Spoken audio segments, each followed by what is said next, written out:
बांग्लादेश में आगे क्या क्या हो सकता है, जिसके बाद इस चर्चा को मैं जरा आगे बढ़ाऊंगी, क्योंकि बांग्लादेश में इस वक्त शेख हसीना के चले जाने के बाद अब क्या क्या हो सकता है उस पर एक नजर डालिए।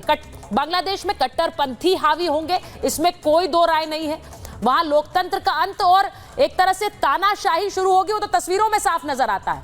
पाकिस्तान का दखल क्या और बढ़ेगा? अभी भी लोग कह रहे हैं कि जो बीएनपी है और जमाते इस्लामी पाकिस्तान के इशारे पर वहां काम कर रही है। दक्षिण एशिया में क्या चीन हावी होगा? सवाल यह भी है कि क्या हिंदुओं पर अत्याचार और बढ़ेंगे? वहां के इस्कॉन के टेंपल हेड ने कहा कि यहां जैसे ही सरकारें बदलती हैं हिंदुओं का नरसंहार होता है, और साथ ही ये भी कि बॉर्डर पर घुसपैठ क्या बढ़ सकती है। अब सवाल ये बहुत सारे हैं, लेकिन मैं एक बार जरा कर्नल नैन आपसे पूछ रही हूं, सबसे बड़ा इंपैक्ट इसका भारत पर पड़ता हुआ आप क्या देखते हैं? सबसे बड़ा इंपैक्ट देखिए, सबसे बड़ा इंपैक्ट इसका यह होगा कि पहली बात तो मैं आपको बता दूं, $13 बिलियन का सुचारिता हमारा इनके साथ में ट्रेड है। $8 बिलियन हमारे इन्वेस्ट हो रखे हैं। कितने रोड्स और इंफ्रास्ट्रक्चर हम उसमें बना रहे हैं अभी अपने ये चिकन नेक से बचने के लिए एक रास्ता जो हम बना रहे थे। तीसरा, जो नक्सलाइट से जो पूर्वोत्तर राज्य जो हमारे हैं, जैसे मिजोरम हुआ है, उधर से जो कुछ हादसे करके बांग्लादेश भाग जाते थे, शेख हसीना ने उसके अंदर हमारी बहुत मदद की, उस मिनेंस को खत्म किया। इसके अलावा जो हमारा इस इलाके के अंदर अमेरिका, जैसे कि आप बता रहे थे, सेंट माउंट इसमें आइलैंड्स के अंदर आकर के अपना एक बेस बनाना चाह रहा था, उसको उसने मना किया। चीन का इधर इंटरफेरेंस उसने बंद कर रखा था। पिस्ता रिवर का जो प्रोजेक्ट था $1 बिलियन का, चीन को ना देकर उसने हमको दिया, और पाकिस्तान की जड़ें वहां पे मजबूत होने से रोकी, जो कि अब मजबूत हो रही है। देखिए, आपने अभी खबर दी है कि जनरल जिया उल हसन को हटा दिया गया। कौन है जनरल जिया उल हसन? ये वही है जिसने नूर हुसैन कलकत्ता के अंदर 7 मर्डर्स हुए थे, उसको पकड़ के भारत को दिया था। ये वही इंसान है जिसने जमाते उल जो एक और ऑर्गेनाइजेशन है इनकी बांग्लादेश की, उसको खत्म करने में इसमें कामयाब हुआ ये आदमी। ये सब कट्टरपंथियों के पीछे पड़ने वाला जनरल था, और आज जनरल वकार और भाई साहब ने इसको क्यों हटा दिया? इसका मतलब तो चीफ आर्मी का वो आज इन कट्टरपंथियों के साथ चल रहा है। तो दो स्टूडेंट्स आप बात कर रहे हैं कि हमारे हिसाब से वह गवर्नमेंट बननी चाहिए, वो स्टूडेंट्स और कोई नहीं विचारता, वो स्टूडेंट्स हैं बांग्लादेश नेशनलिस्ट पार्टी का स्टूडेंट विंग। खालिद जिया के लोग हैं वो लोग। ये जितनी भी आवाजें उठ रही हैं कि जितना भी वहां पे माहौल बनाया जा रहा है, ये सब का सब खालिद जिया को छोड़ दिया गया।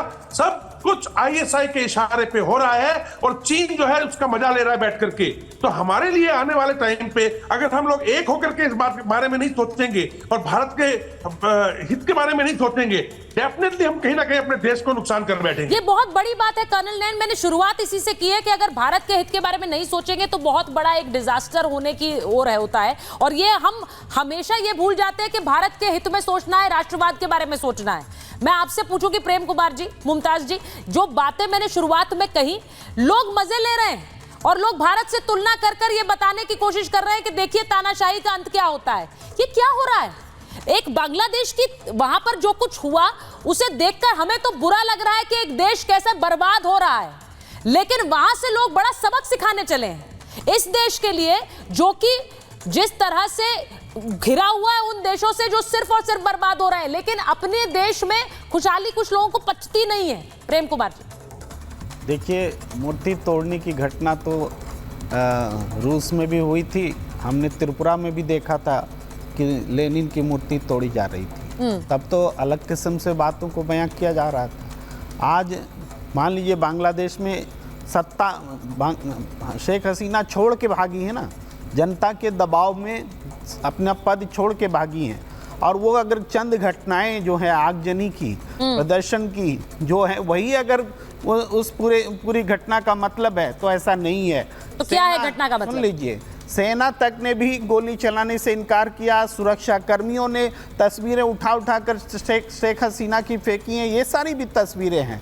वो जनता ने प्रेम कुमार जी, मैं इसी ऑल्टरनेटिव नैरेटिव की बात कर रही हूं। जनता ने नापसंद, एग्जैक्टली आप वही बोल रहे हैं, बोलने नहीं दे रहे ना। ऑल्टरनेटिव नैरेटिव सबको बोलने देंगे, आप हमें आने दीजिए ना। काउंटर अगर है तो आप आने दीजिए। हाँ, ये काउंटर है आपका, ठीक है, बोलिए। आप बात समझिए। वहां जो जनता के दबाव में शेख हसीना ने छोड़ा। आप थ्योरी आ रही कि आईएसआई कर रहा है, ठीक है, किसके इशारे पर? चाइना के इशारे पर। प्रेम कुमार जी, ये हिंसा कब से चल रही थी? अच्छा चलिए आपसे पूछ लेती हूँ, कब से चल रही है हिंसा? आपने कहा हिंसा के दबाव में शेख हसीना ने देश छोड़ दिया, कब से चल रही है हिंसा बांग्लादेश में? नहीं, आपसे मैं एक सिंपल सवाल पूछ रही हूँ सर। आपने कहा हिंसा के दबाव में शेख हसीना ने देश छोड़ दिया, कब से चल रही है हिंसा? आपसे मैंने बस ये पूछा।